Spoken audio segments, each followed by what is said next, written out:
The Olympic trials are officially a thing of the past, so the countdown to the games is getting real about now. And it also makes it incredibly hard to pay attention to just about anything that the Diamond League is trying to put in our face at the moment.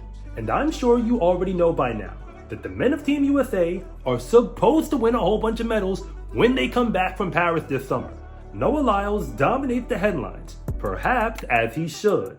But we're basically sending the Avengers over to Paris with him, because every single man who will be running the 100, the 200, and the 400 Open for Team USA already has a World Championship medal to their name, at the very least, except one. If you add to that what Sydney McLaughlin-Levrone did in the 400 hurdles, by breaking her own world record again, I know you really weren't paying attention to what happened in the men's 400 hurdles. If you heard anything, it was probably that Rai Benjamin set the world lead in that event at the trials. And that is a big deal, because he is still chasing his first world level gold medal in that event. But he has a whole bunch of silvers because he still lives in a world with Karsten Warholm, whom, if you didn't know, is actually the world record holder, and doing it is the same era. But if you were paying very close attention, then you should have noticed that he is not the only 400 hurdler who'll be headed to Paris representing Team USA, because CJ Allen was there and finished second overall at the trials to book his tickets for the Olympics for the very first time in his career. To be real with you, when I first saw him at the trials wearing an A6 uniform, I didn't think that much of it, aside from the fact that Fred Curley just left their company a few weeks ago. But then I heard an announcer say something that I could not unhear, that CJ Allen is also a chiropractor. That means he has a doctorate, in addition to running track and field.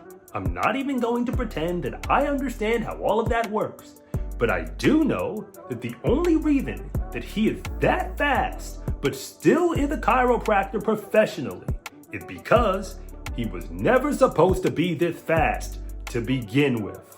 The truth is that CJ Allen has always been one of the best long hurdlers at whatever level he's been competing at, but he's also been flying under the radar that entire time, which is likely the reason why he decided to pursue a career professionally in something that had nothing to do with track and field. But he also never gave up on his dream, and eventually convinced A6 to join him along for the ride.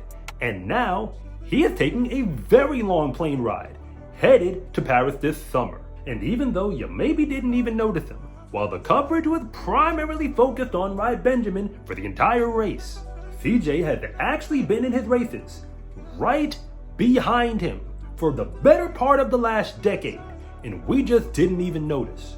So pay attention, because his underdog story that leads all the way up to the games is like something straight out of a movie. The only difference is this is real life, and a very real shot for a chiropractor to show the entire world what he's capable of.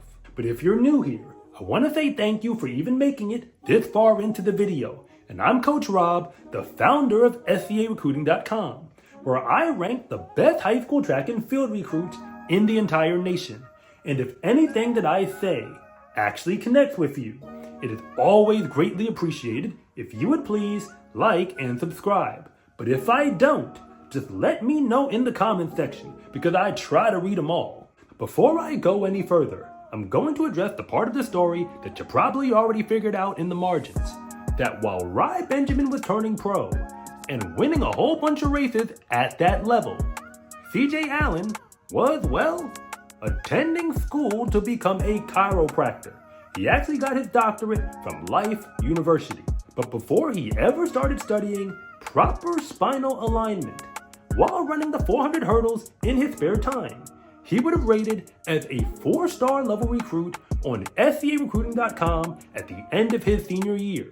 He did that out of the state of Washington, dominating in the 300 hurdles, which is likely why he chose to attend Washington State in the Pac-12. But I do have to clarify that even though they are a power conference program, they are not necessarily known for winning national championships in track and field. From the time he got on campus, the only way to describe CJ Allen in the 400 hurdles for the Pac-12 conference is with one word: domination. He won the conference as a freshman, beating Devin Allen of Oregon to pull it off. And as a sophomore, he technically didn't finish the outdoor season, though he didn't win the championship, but that's because he wasn't there. So as a junior, he just came back and did exactly what he does by winning the Pac-12 conference again in the 400 hurdles. But this is where the story gets interesting, because that season, Rai Benjamin was a freshman at UCLA and lost to CJ Allen in the 400 hurdles. So as a senior, we know who was the favorite to win the 400 hurdles in the Pac-12. It wasn't Rai Benjamin, it was CJ Allen, and he ran what would have been basically a new PR in that final race for the Pac-12 championship. But he lost because Rai Benjamin beat him at the line, barely by 0.02 of a second. But I'm sure you still don't get it yet, so I'll just let you watch it for yourself. Again, yet after all that Pac-12 dominance, CJ Allen never actually competed in a national championship final in Division I for the 400 hurdles. And nobody would have blamed him for calling it a career after college ended. But apparently, that is not what CJ Allen had in mind. I shouldn't have to fill you in on just how good Rai Benjamin has been from then up until now. Yet CJ has also been proving that he belongs in the same conversation, the Olympic conversation. And I'll prove it to you, because while going on to get his doctorate and becoming a chiropractor, he kept training and he kept racing and showing up to the USA meet every single year from the time that he left college up until now. He made the American final for the 400 hurdles in 2018 and again in 2022. And in 2023, he was right behind Rai Benjamin again, but this time headed to the World Championships. By this point in the story, ASICS had already joined him as a sponsor. So in 2024, he showed up to the Olympic trials, knowing that he had what it takes to make Team USA. The only thing was, he had never actually done it during an Olympic year, up until now. I have no idea what CJ Allen's Olympic Games are going to look like, but I do know that the secret is out.